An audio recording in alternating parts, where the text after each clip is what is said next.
A veces nos hemos preguntado cómo sería una escuela desde la perspectiva crítica del currículum.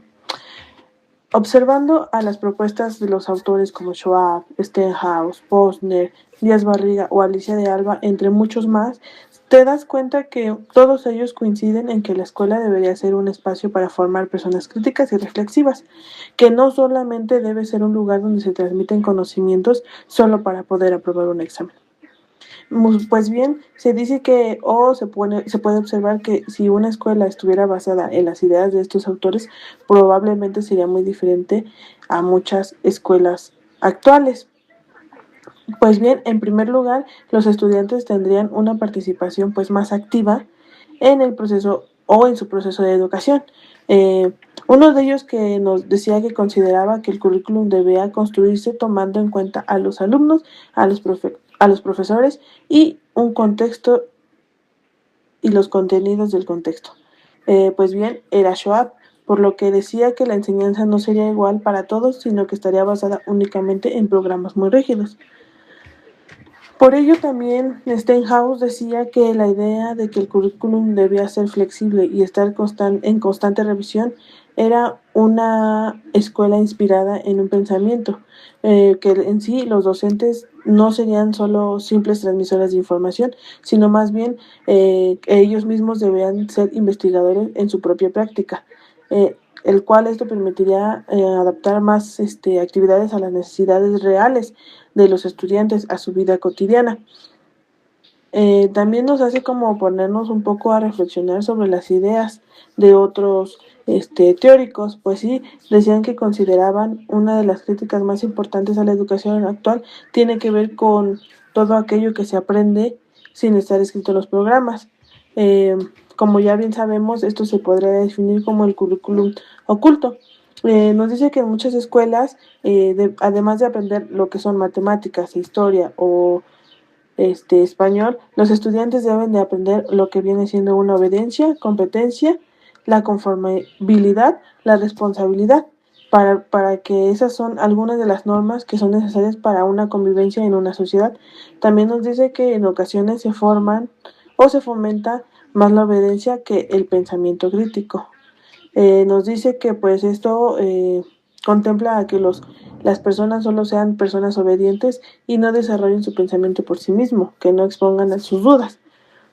Otro punto de vista que pues también sería pues es que la perspectiva de Ángel Díaz Barriga nos dice que pues el currículum no es neutral, que lo que se enseña no o lo que se omite responde a muchos intereses sociales, políticos y culturales, lo cual esto nos lleva un poco a que las escuelas actuales todavía privilegian ciertos conocimientos considerados más importantes, mientras que otros saberes relacionados con una comunidad o con la cultura local o experiencias de los estudiantes se recibe un poco o recibe menos atención más bien.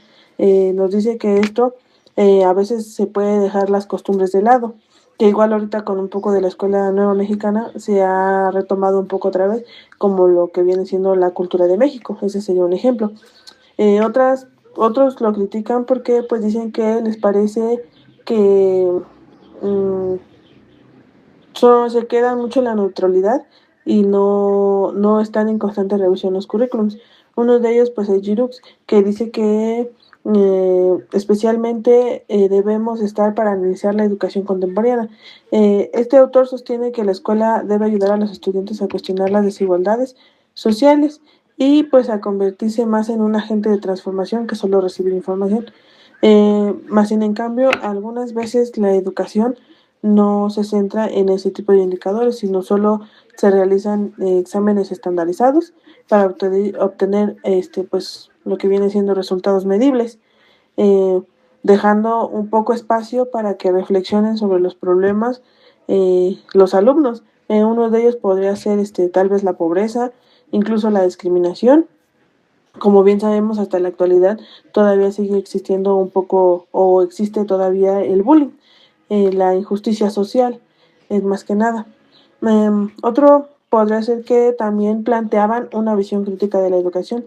Decían que se debe hacer señalado el aprendizaje que debe relacionarse con nuestra realidad para promover nuestros cambios en la sociedad.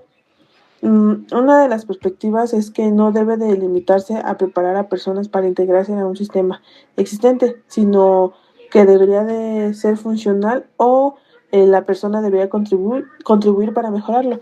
Por eso decían que debe hacer un currículum o una educación más allegada a la realidad de las personas o la realidad de la sociedad que se vive. Mm, Observando actualmente las reglas que existen en muchas instituciones aún, se encuentran aspectos positivos y otros que no son tan positivos. Nos dice que pues de cierta manera las reglas ayudan a mantener el orden y el respeto y la convivencia. Sin embargo, en algunas ocasiones eh, son tan estrictas que asimismo los estudiantes o provoca que los estudiantes se limiten a participar por miedo, por vergüenza, por otras cosas, porque no se les da la confianza. Eh, por ejemplo, existen escuelas donde los alumnos tienen muy pocas oportunidades para expresar sus opiniones. Incluso si se expresan, a veces los profesores es así como de que estás mal o no participan porque tienen miedo a que los regañen de cierta manera. Mm, Esto nos dice que pues contradice las propuestas de varios de nuestros autores. Entonces, eh, ellos decían que querían o defendían una educación más democrática.